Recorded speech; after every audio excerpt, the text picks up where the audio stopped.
Hello, good morning and welcome to the news on the hour. I'm Gautam Roy. Over the next, nearly 1 hour, we'll get you up to speed with the latest that is going on in the country and the world, including what is happening in the fourth phase of assembly elections in West Bengal.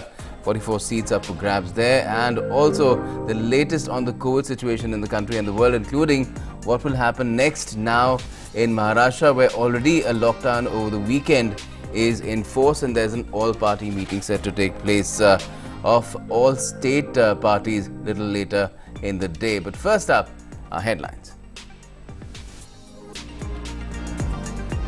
Polling for phase 4 of assembly elections in West Bengal is underway. Polling being held in 44 constituencies across 5 districts in the fourth phase. India's vaccination coverage nears 10 crore mark. Meanwhile, number of cases continue to rise. Maharashtra imposes weekend lockdown. Rajasthan extends duration of night curfew. Election Commission issues strict instructions to follow COVID protocols during election campaigning.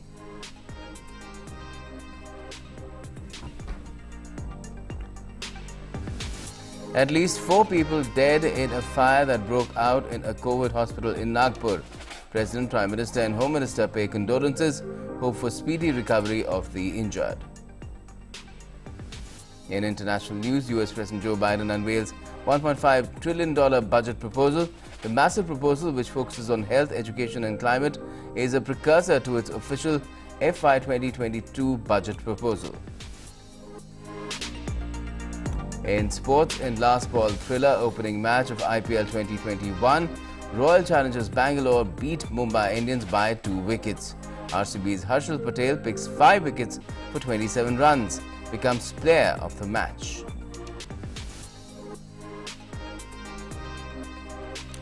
Alright, first up, let's get you what's happening in West Bengal.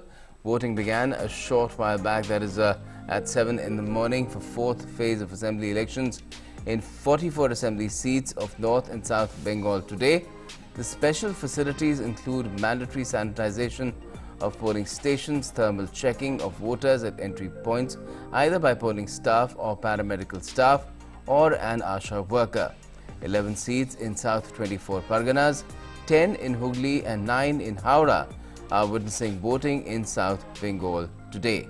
While voters across 9 assembly seats in Cooch Behar and 5 in Alipurduar district are also exercising their franchise. About 373 candidates are in the fray. The polling will conclude across 5 districts at 6:30 p.m.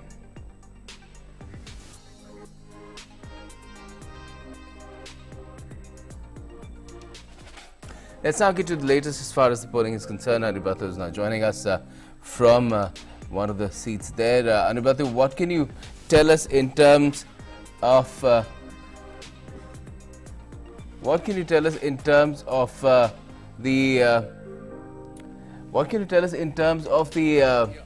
polling that is going on, Anubhatha? Because we do know that there is a lot of protocols in place, a lot of safety precautions being taken.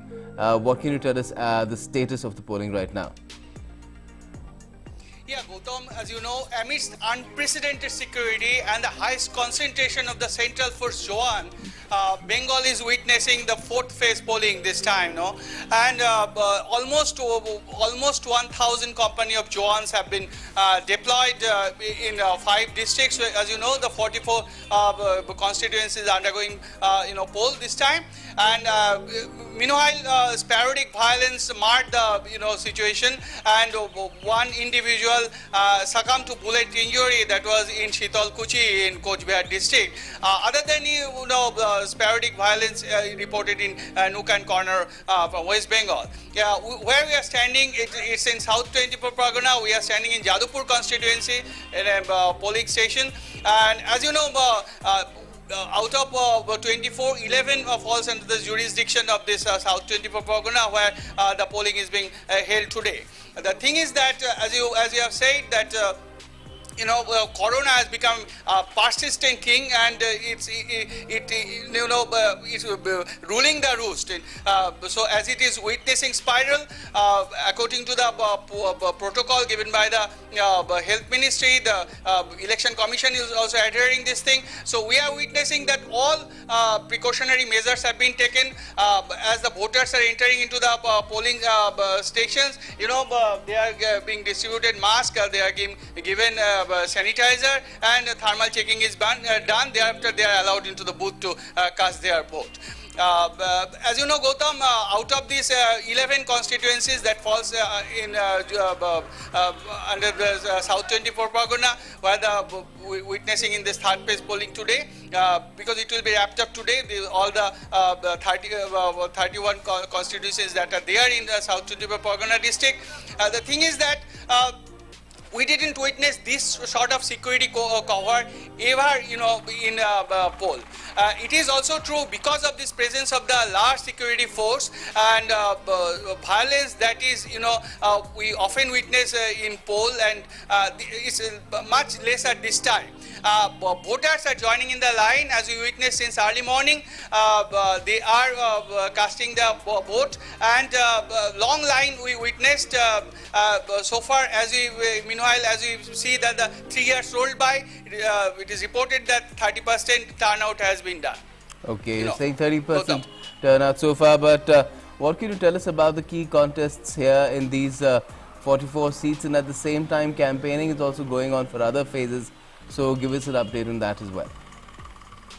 Yeah, Gautam, as you know, high-pitched campaigning, as we are witnessing this time. Today also, Prime Minister Narendra Modi will campaign in two parts, one in Krishnanagar and in North Bengal. As you know, other than this, Mamata Banerjee, Trinamool Supremo, Chief Minister of West Bengal, she is also campaigning, and this high-pitched campaigning is going all around, and voters, as we have time and again saying, it's bipolar by and large, but this secular front, as you know, the Sangyukta Morcha that has been made with Congress and left and with the Indian Secular Front, they are also very much in the fray.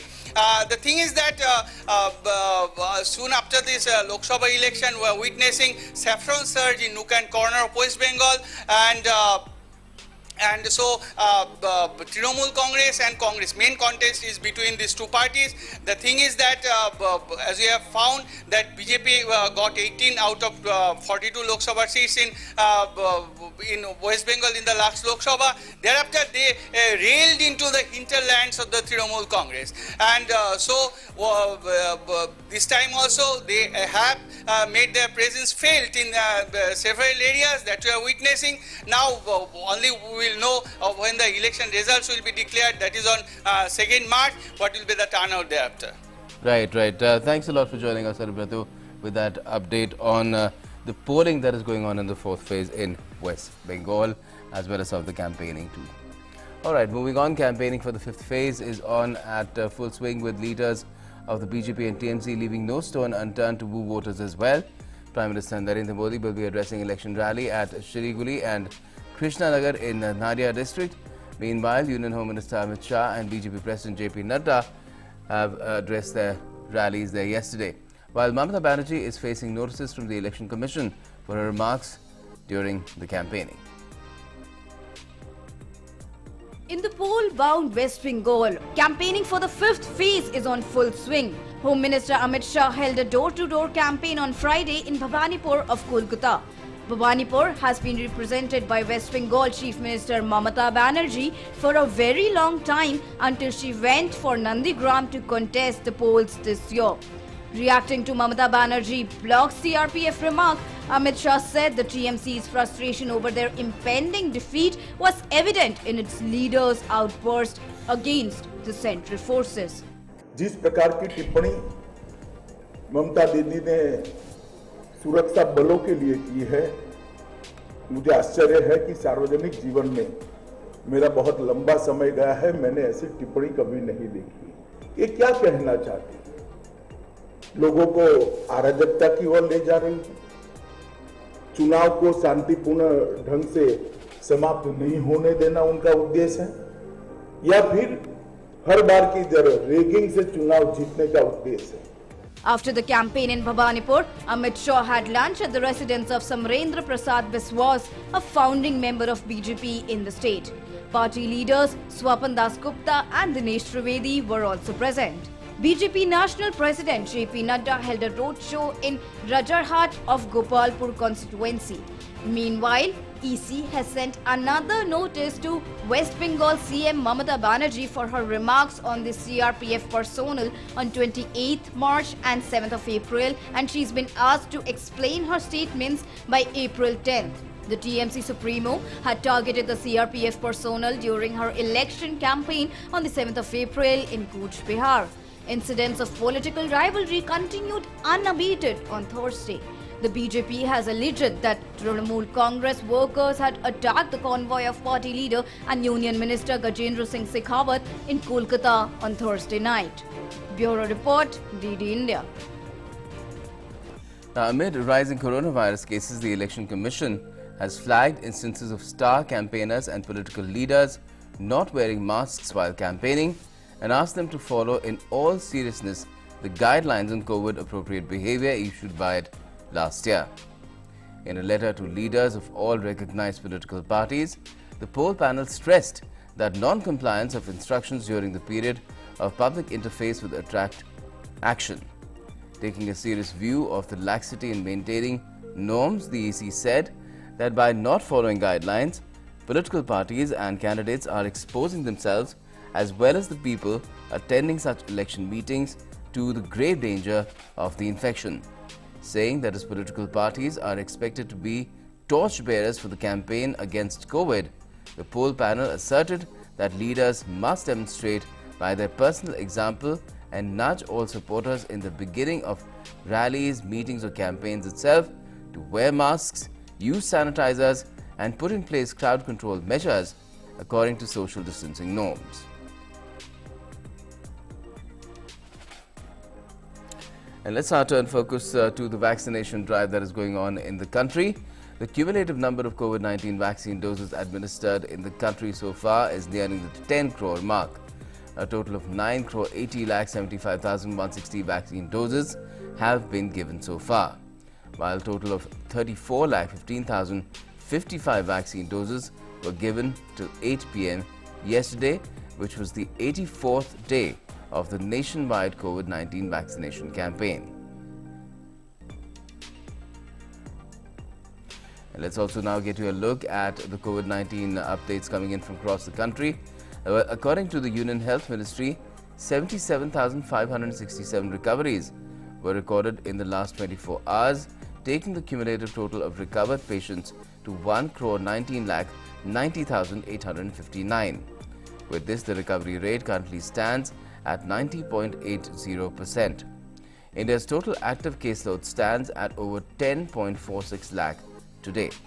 The country's present active caseload consists of 7.93% of the total positive cases. The fatality rate stands at 1.28%.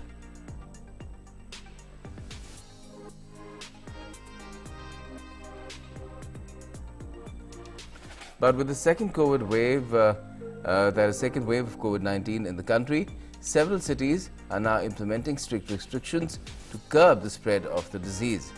From night curfews and weekend lockdowns to shutdowns in many public places. In Mumbai, night curfew has been imposed from 8 p.m. to 7 a.m. on weekdays and complete weekend lockdown from 8 p.m. Friday to 7 a.m. Monday until the 30th of April. During these hours, no one is allowed to be out in public without a valid reason. The rule exempts essential workers. Also, no more than 5 people are allowed to gather between 7 in the morning and 8 at night on weekdays.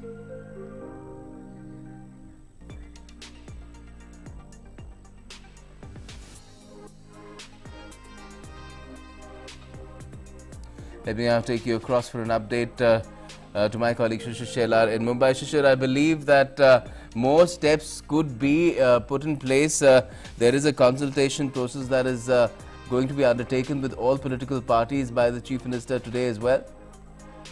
Well, absolutely, Gautam. Looking at the numbers here, yesterday Maharashtra registered almost 58,000 cases, and especially in the second wave, the numbers, on an average, is crossing 50,000 every day, and that's quite a worrisome factor for the Maharashtra government. And that's the reason Maharashtra government last week has announced a slew of measures, like following the stringent actions. Also, at the same time, the mini lockdown, that's called the weekend lockdown, which starts from the Friday 6 p.m. to Monday 7 a.m. Apart from that, 144 section have also been implemented in the state during daytime, and especially during night time. Night curfew already been imposed across Maharashtra. But in spite of all these measures, it seems that numbers are not coming down, and that's the reason Chief Minister today will be meeting to all party leaders. The meeting has been called, via video conferencing. Chief Minister Uddhav Thackeray will be meeting the BJP leader Devendra Fadnavis, the MNS leader Raj Thackeray, and other party leaders are also be there. And like this meeting, last year also meeting was held by Chief Minister, and also consensus was trying to build that how can we sort out this issue and what could be the possible ways out here. Because in this week here, though the state government have called it as a stringent rules to be followed here, but people are saying that this is a lockdown. Even some of the party, the opposite party, have also echoed the same words, that it's not just a stringent law that government is following, but it seems like a lockdown here. And that's the reason, in this case, Chief Minister will have to convey his message to the political leaders also. They need to get a consensus. They need to build consensus on this regard.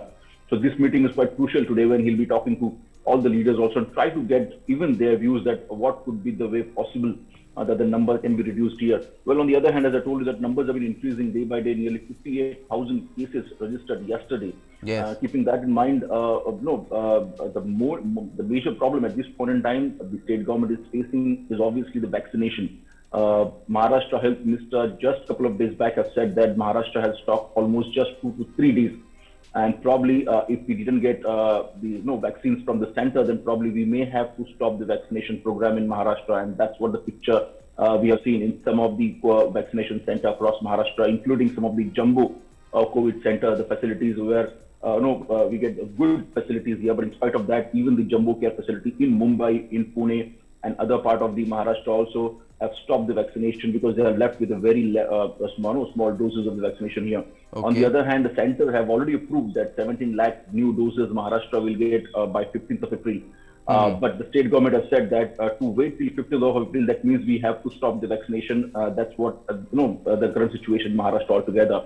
Well, apart from vaccine, Gautam, Maharashtra government is more concerned about the oxygen and the ventilators also, because these numbers are increasing many-fold here, and that's the reason providing oxygen and ventilators to these, all these patients is not possible. Right. That's what the state government said, that if these numbers, keep on increasing like that, like we are seeing right now, then probably a major shortfall of oxygen and ventilators we will not see in the future. And that's the reason they have also requested center that oxygen and the ventilators should be provided to them. At the same time, they've also requested the neighboring states so that they can also provide the oxygen whenever it's required, because the other neighboring states have a very less number of COVID positive patients compared to Maharashtra. Right. And that's the reason this action needs to be taken at the very front here. Well, all these issues need to be discussed, and that's the reason today's meeting it seems to be very crucial with all the political party leaders here, that how this political party can help government to tackle this issue. Right. Now, there is a lot of speculation, Shishir, that a lockdown could be in the offing, but we saw when the Prime Minister just had a consultation with all the Chief Ministers, an assessment meeting, he was very clear that that should really be the last resort. So, what kind of a consensus building could you see, be done around that particular aspect of controlling the spread of COVID? Well, absolutely, Gautam. Even state government is not willing to put lockdown across Maharashtra, and that's the reason last week when the state government came up with the SOPs, they have said that we have to follow these rules very strictly, and that's what they have been told to the district collector and the state official also, that to implement this the 144 section was implemented, night curfew implemented, weekend lockdown implemented. These all are aspects that government really don't want to impose a lockdown. But if these numbers are keep increasing, then they're left with no choice but to impose a lockdown. That's what many a times Chief Minister, Health Minister have stated in their public address, that there's not intention to put lockdown in state here. But if the numbers are increasing, then obviously the people's life is most matter, and that's the reason that probably the lockdown will be the last resort. Well, what happened in today's meeting will be an important one. What exactly the other leader says, that also needs to be taken into consideration. And that's what probably Chief Minister will be thinking about it, and probably asking to these leaders also from different parties that what are they suggesting. And if it is required, if lockdown is required, then what could be the possible ways that how we can implement the lockdown in the state to reduce these numbers? Because obviously the state government have already announced the initiative Break the Chain, under which, as I told you, that many SOPs have been implemented in the state here. But in spite of that, the numbers are not reducing. At least if you look at the last 1 week, the number have not reduced. They have almost increasing by 1,000 or 2,000 every day. And that's reason, even though lockdown is not a last resort, it's not the answer at this point in time, but it seems that the state government will have to take some stern action. Okay. Well, let's see what happens, what sort of views are expressed in that meeting, and how views crystallize over the next steps to be taken to control the spread of COVID-19 in Maharashtra, which is having very high numbers, the highest in the country if you compare all the states, and the numbers are still going up. Thanks a lot for joining us for the moment, Shishir. Okay, now amid a surging coronavirus case numbers, the district administration in Uttar Pradesh's Muradabad has imposed a night curfew in the city till the 16th of April. According to the guidelines issued by the Muradabad district administration yesterday, the night curfew will begin at 10 at night and continue till 6 in the morning. The guidelines further read that people engaged in all essential and emergency services will be allowed to continue their work during the night curfew hours. It also said that people coming to and from railway stations and interstate bus terminals would be allowed to travel, but would need to show their tickets. Meanwhile, several other districts in Uttar Pradesh, including Noida, Ghaziabad, Kanpur, Prayagraj, Varanasi and Bareilly, have already imposed a night curfew amid a spike in coronavirus cases across the state. And if you head to the northeast in Mizoram, night curfew has been clamped down in all district headquarters, including state capital Aizawl, from 8:30 p.m. to 4 a.m. The step was taken yesterday. The decision was taken due to the recent surge in COVID-19 positive cases in other states and a spike in COVID-19 positive detection in Mizoram in the last few days. All public places will continue to open, allowing limited attendees, that is 50% of the total space capacity, and should not exceed 50 persons. Persons who are coming from other states for short stay shall be exempted from quarantining provided that they give a negative report of RT-PCR or TrueNat or CBNat test for COVID-19, and provided that such test has been conducted within 96 hours prior to the time of arrival in Mizoram.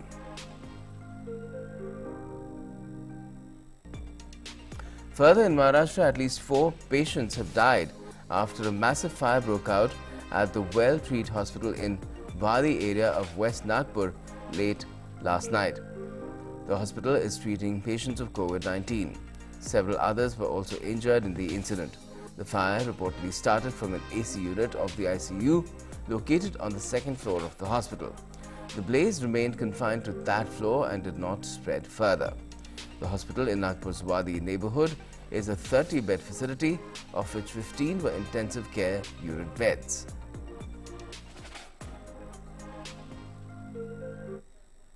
यहाँ पे ये Covid hospital है, 30 bedded hospital है जिसमें 15 beds ICU के थे। यहाँ पे आग लगी है और पेशेंट्स को इवैक्यूएट किया गया है और उनको अलग अलग हॉस्पिटल्स में शिफ्ट किया गया है। एग्जैक्टली उनकी हेल्थ की प्रेजेंट सिचुएशन क्या है वो अभी बताना संभव नहीं है, लेकिन हमारे लोग उसकी चौकसी कर रहे हैं। फिलहाल यहाँ पे पूरी हॉस्पिटल खाली कर दी गई है और आगे की चौकसी शुरू है। आईसीयू में एसी में ऐसा धुएं जैसी निकला सर, और उससे चालू हुआ। हमको पता भी नहीं चला, तब तक आग लग चुकी थी। फिर मेरे हॉस्पिटल का आईसीयू के डॉक्टर राजेश और को 3-4 सिस्टरों ने फिर जो एसी के नीचे आग लगी वो बेड पीछे हटा दिया और तुरंत हमको कुछ समझने के पहले ही आग पूरी फैल गई। फिर हमने क्या किया कि तुरंत जल्दी से पहले फायर वालों को फोन किया, 100 पे कॉल किया। हार्डली 5 मिनट के अंदर फायर के लोग आ गए।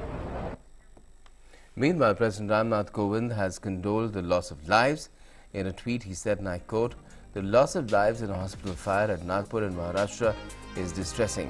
I convey my deep sympathies to the bereaved families and pray for the speedy recovery of those injured in the accident. And Prime Minister Narendra Modi has also expressed grief over the incident, tweeting, and I quote, "Saddened by the hospital fire in Nagpur, my thoughts are with the families of those who lost their lives, praying that the injured recover at the earliest."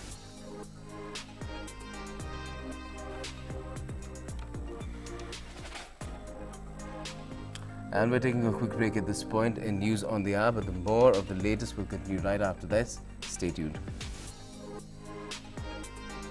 World of news.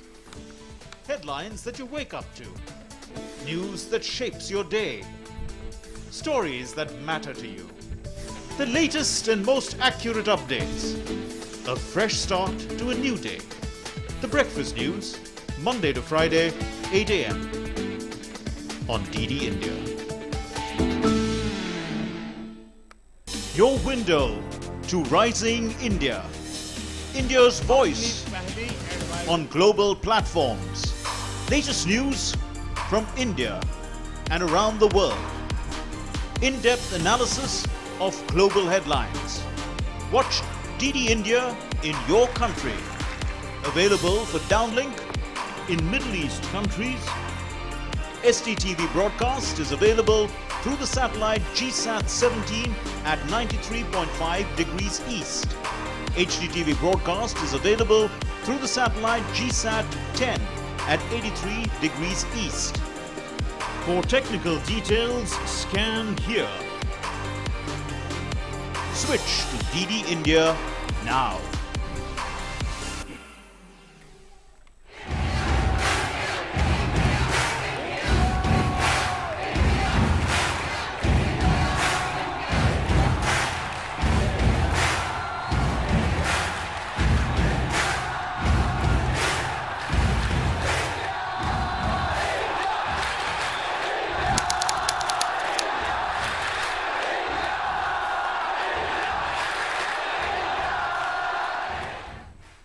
Namaste India. Namaste land.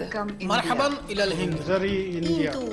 Salam India. Namaste India. Namaskar Bharata.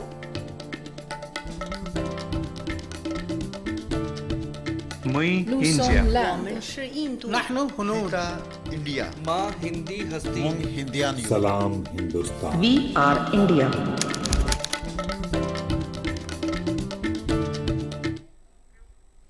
Welcome back. You're watching News on the Hour, and let's get you some international news now. Where the first week of talks to restore Iran's 2015 nuclear deal with world powers concluded yesterday, with all sides hopeful of continuing the discussions that started in Vienna.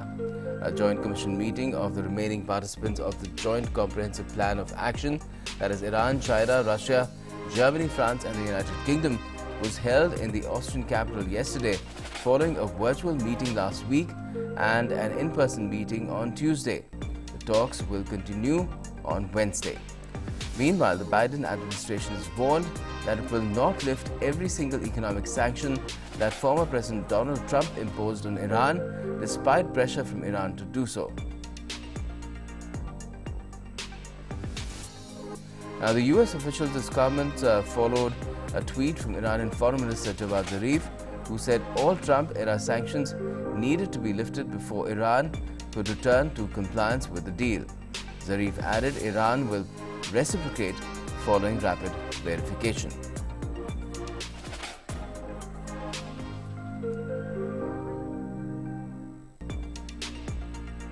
Let me now bring in my colleague Ramesh Ramachandran for more on this. Ramesh, all in all, very positive vibes and some progress made, except for, again, the voicing of hardened positions as well, saying that we will not give an inch till we get what we want from the Iranian end.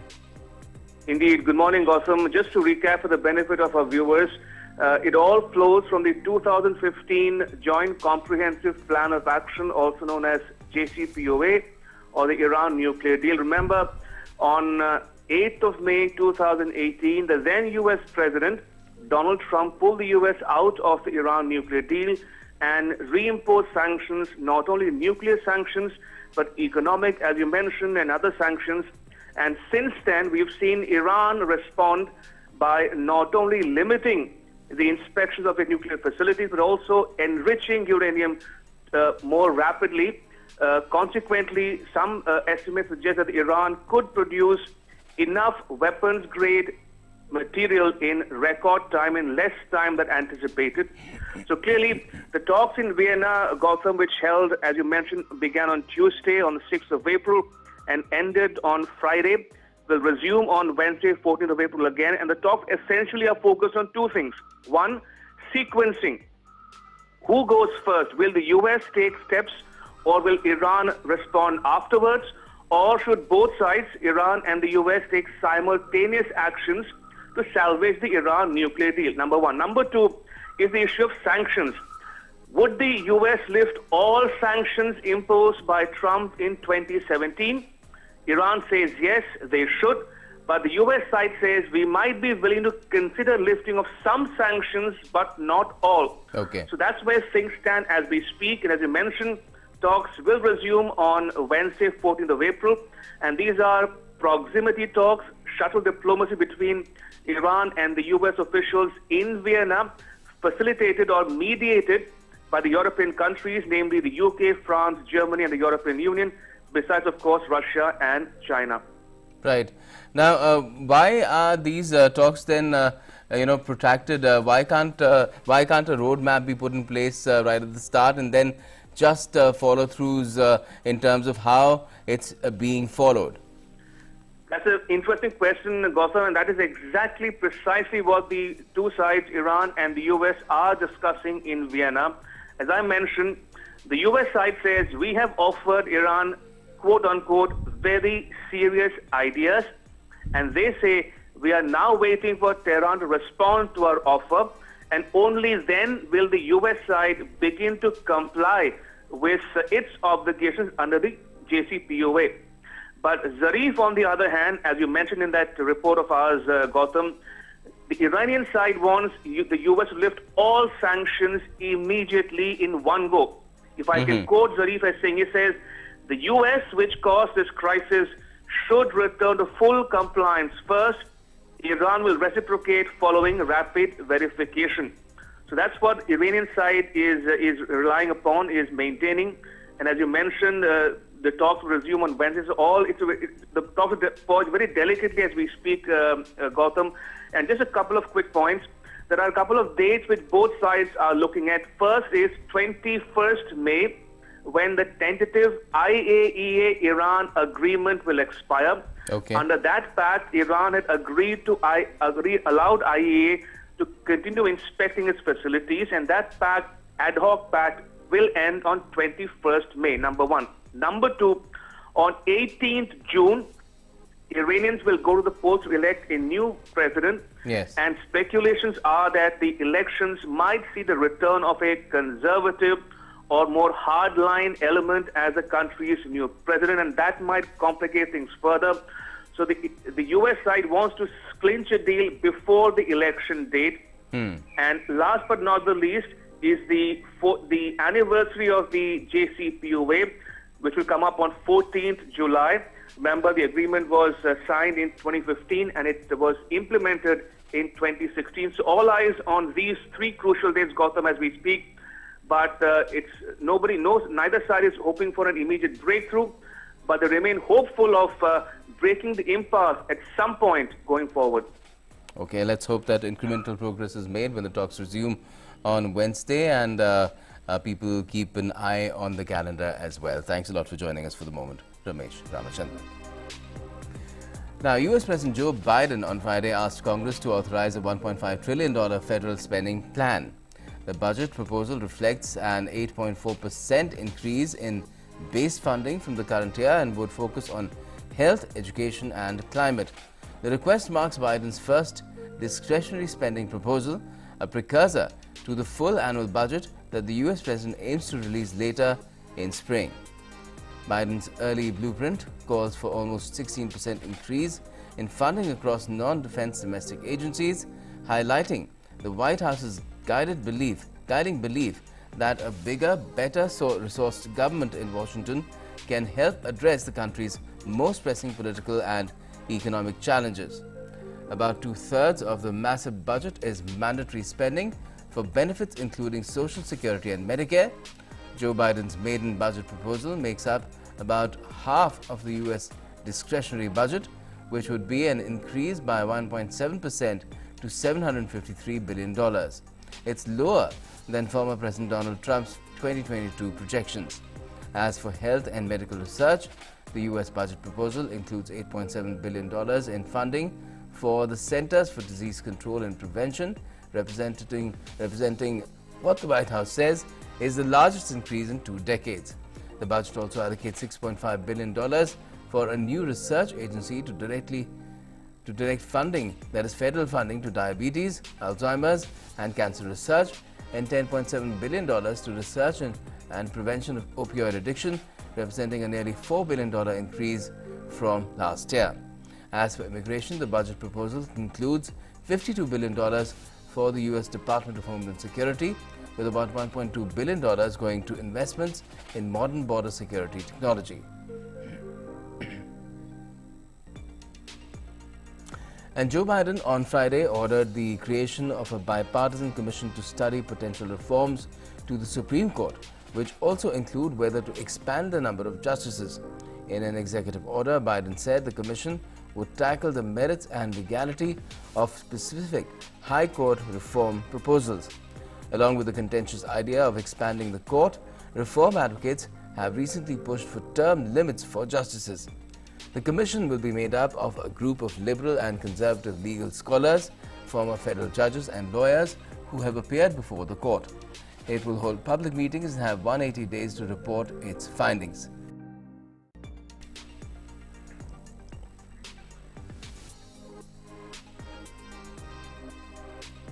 In further updates from the US, the White House on Friday said it was keeping a close watch on increased Chinese military activities in the Taiwan Strait and called Beijing's recent actions potentially destabilizing. White House Press Secretary Jen Psaki said China has taken increasingly coercive action to undercut democracy in Taiwan. We're not looking, as you know, for confrontation with China. Our focus and our relationship is one based on steep competition. We have been clearly, publicly and privately expressed our concerns, our growing concerns about China's aggression towards Taiwan. China has taken increasingly coercive action to undercut democracy in Taiwan. We've seen a concerning increase in PRC military activity in the Taiwan Strait, which we believe is potentially destabilizing. So we are watching that closely. I can't make any other predictions from here. Of course, the Department of Defense and others would be in the lead on making those assessments. Now, in the UN Security Council Area Formula meeting on Myanmar, India condemned the use of violence in Myanmar and condoled the loss of lives. Addressing the meeting, India's Deputy Permanent Representative to the United Nations, K. Nagaraj Naidu, said that India is convinced the rule of law must be upheld in the country. India condemns the use of violence in Myanmar and deeply condoles the loss of lives. It is essential to observe maximum restraint. India is convinced that there should be no falling back on the path to democracy in Myanmar. The rule of law must be upheld, and the process of democratic transition, which India has long supported, must be taken forward. The first and most immediate step in this regard is the release of detained leaders. Naidu also welcomed the efforts of ASEAN in finding a solution to the issue and expressed hope that the UN will play its role rightly at this crucial time. We welcome the efforts of ASEAN in finding a solution to the issue. We also firmly believe that the United Nations should play its role and not be found wanting during this crucial phase. The Security Council has repeatedly expressed its hope that the Secretary General's Special Envoy would visit Myanmar as soon as possible. Meanwhile, Ousted Myanmar lawmakers on Friday urged the United Nations Security Council to take action against the military over a 1st February coup, as an independent think tank warned the 15 council members that Asian state was on the brink of collapse. The acting foreign minister for a group of ousted lawmakers known as the CRPH, trying to re-establish the civilian government, said people in Myanmar are ready to pay any cost to get back their rights and freedom. an invitation to the international community to support our fight for democracy.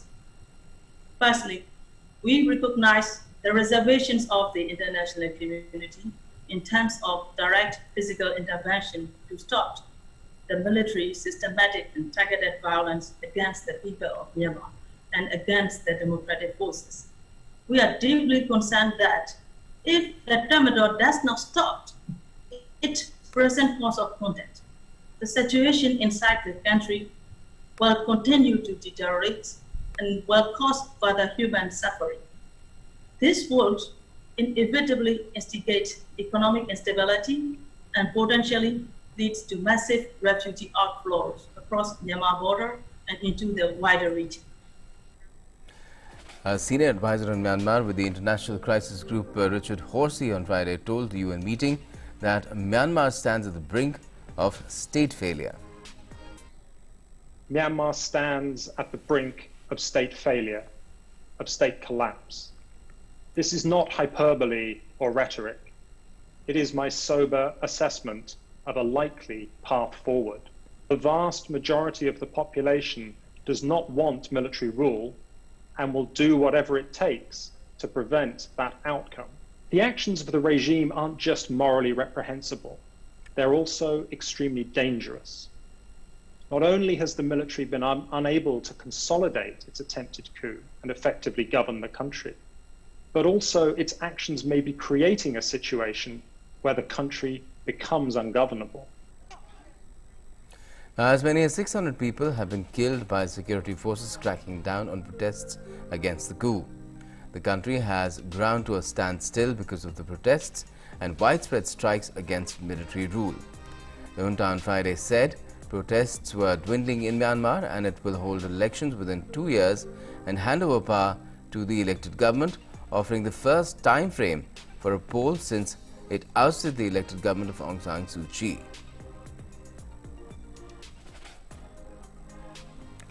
Now, on Sunday, Ecuadorians will choose between a conservative banker and a left-wing economist in a presidential runoff that follows months of debate over whether the country's economic malaise can be best treated through socialism or market-friendly policies. Polls broadly indicate socialist Andres Arauz with a lead over rival Guillermo Lasso.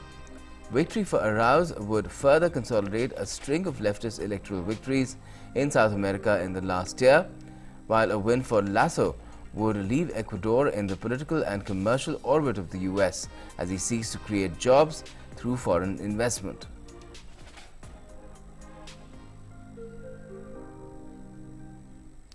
Let's now take a look at the updates that are coming in on the COVID-19 situation from across the globe as well. More than 13 crore 52 lakh people worldwide have so far tested positive for COVID-19, while over 10 crore 88 lakh people have recovered from the virus. The deadly virus has so far claimed over 29 lakh 28,000 lives globally. The United States remains the worst affected country by COVID-19 pandemic. So far, over 3 crore 18 lakh people have tested positive for COVID-19 in the US. More than 5 lakh 74,000 people have died of COVID in the country as well.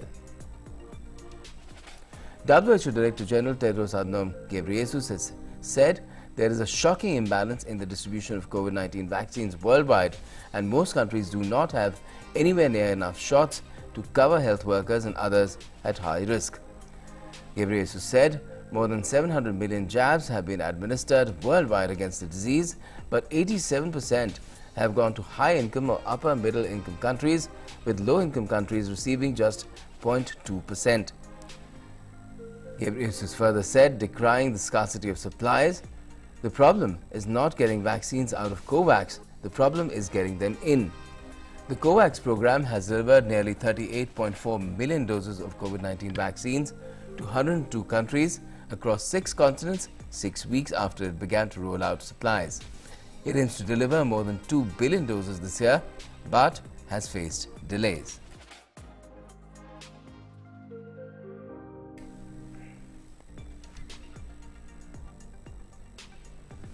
Now, Brazil's Health Minister Marcelo Quirona on Friday said there was no magic wand to solve the country's pandemic woes after the South American nation set records of more than 4,000 COVID deaths per day this week. The deadly virus has claimed more than 3,48,000 lives in Brazil, second only to the United States. 1 in 4 deaths from the pandemic this week were in Brazil, where a brutal wave is overwhelming hospitals.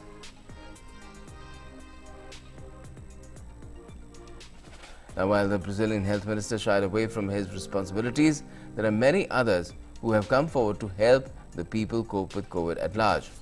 From doctors weary of seeing patients die to relatives who lost their loved ones, thousands of Brazilians have volunteered to join hands with the frontline health workers.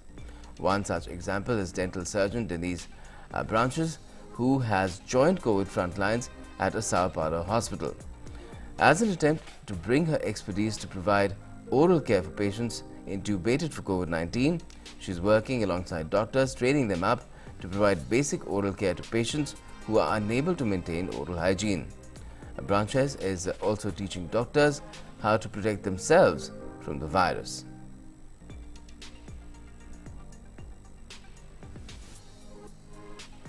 Now, as Mexico braces for increasing numbers of deportees to cross into their territory, migrants deported from the US back to the Latin American country are being tested for COVID. Many families had hoped that Joe Biden's approach to immigration would allow for parents and their children to stay in the US until their immigration cases could be heard.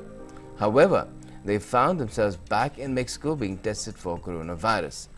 The US Customs and Border Protection continues to enforce the Trump-era policy of returning most southern border crossers to Mexico. According to US government data, nearly 53,000 families were caught crossing the southern border in March, out of which 17,000 were deported back to Mexico. Overall, more than 172,000 migrants were caught at the US-Mexico border last month.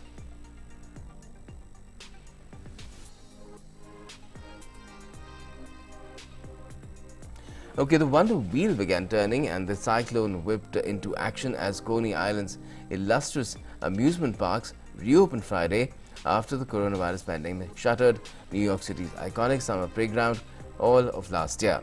The attractions will be open on weekends at first, with reduced capacity and other pandemic precautions.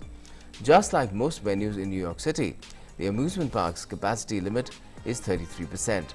Park goers can make reservations online if they want a guaranteed entry, and there's also a standby line. Frontline workers got the first rides on the Wonder Wheel, which turned 100 last year, followed by hundreds of fun lovers who flocked to whirl around famous rides.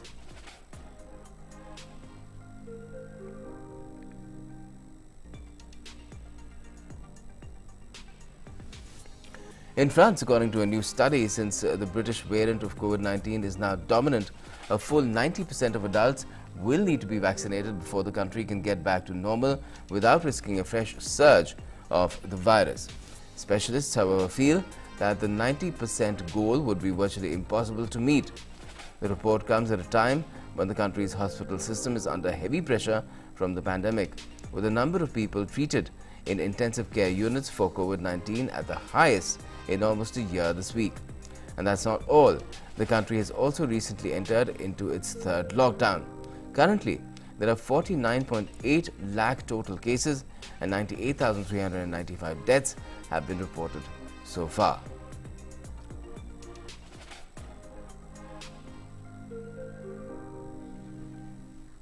Peru's President Francisco Sagasti has said the state had failed during the pandemic and offered a public apology to everyone who had lost a loved one. Peru is suffering from the worst moment during the pandemic as a second wave of the coronavirus has hit the country, with saturated hospitals and vaccines that arrive sparingly days before the presidential elections are held. The official total of deaths from COVID-19 amounts to 53,978, approximately 30% more reported in Peru at the end of last year, but the figure could be much higher.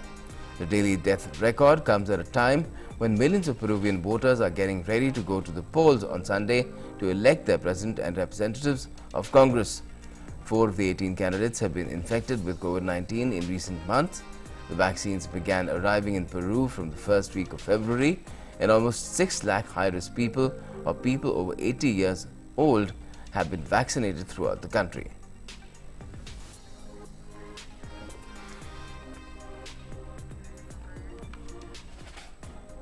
We've still got more updates to follow, but we're taking a quick break at the moment. Stay with News on the Hour.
Welcome back. Let's get you some business news as well now. Equity benchmark Sensex dropped 155 points yesterday, tracking losses in index heavyweights ICICI Bank, Reliance Industries and HDFC Bank amid largely negative cues from global markets.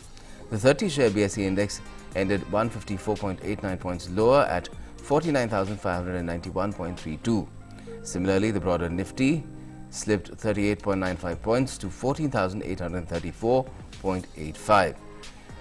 And the rupee also fell for the fifth straight session and settled at 15 paise down at 74.73 against the US dollar on Friday.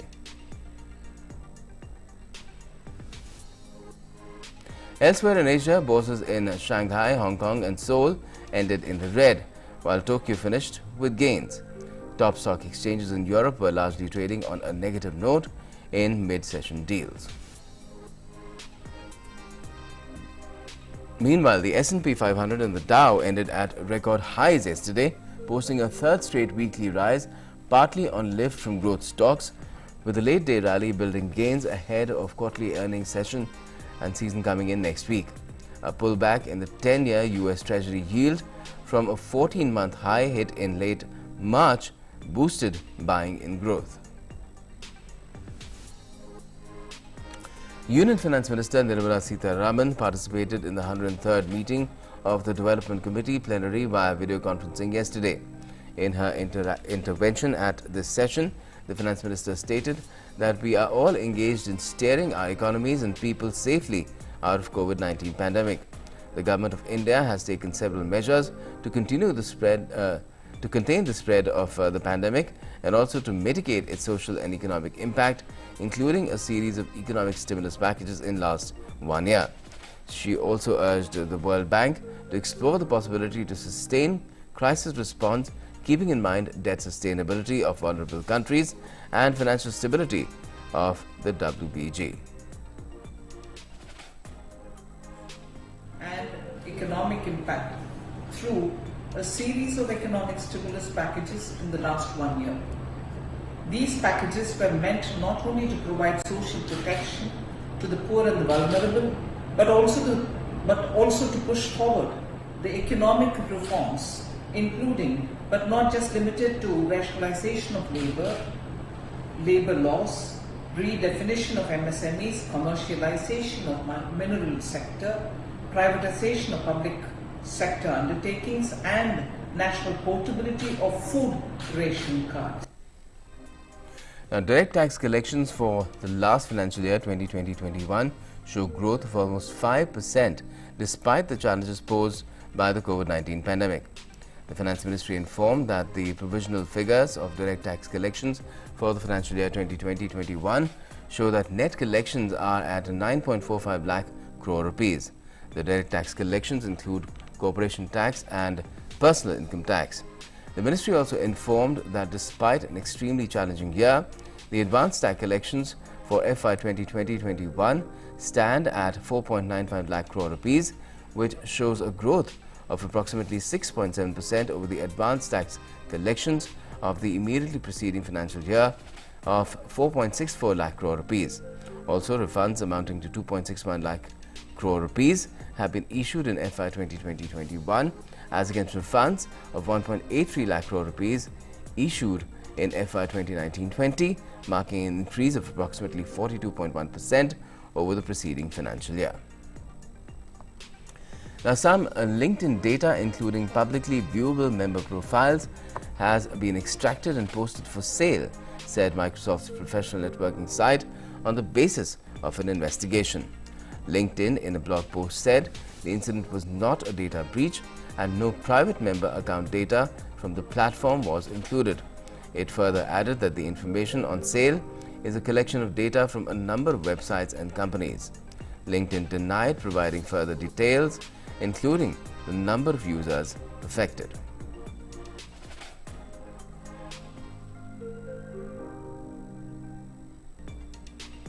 Time now to get to some sports updates, and in a last ball thriller opening match of IPL 2021, AB de Villiers rolled back the years with his beautiful yet brutal assault as Royal Challengers Bangalore pipped defending champions Mumbai Indians by 2 wickets in Chennai yesterday. De Villiers smashed 48 of 27 balls after RCB were down in the dumps at 106 for 5. Harshal Patel capped off his dream day by scraping a single off the final delivery to reach the target of 160 in 20 overs. Haryana's Harshal, an eternal peripheral presence in the IPL, finally had his night under the lights with 5 for 27, which helped RCB restrict MI to 159 for 9. He was adjudged player of the match for his performance. Now, the Sports Authority of India has announced a 3-week summer vacation at its national centres of excellence owing to the relentless spike in COVID-19 cases. However, elite athletes who are part of the national camps and are preparing for Tokyo Olympics and other international competitions at the NCOEs will be continuing to stay and train in their respective campuses. Their sparring partners will also be allowed to train with them, the SAI informed in a media release on Friday. All athletes and staff staying back will undergo weekly RT-PCR testing. The decision comes after testing at its centres in Patiala, Bengaluru and Sonipat threw up significant number of positive cases among athletes and support staff. However, none of the affected athletes were Tokyo bound.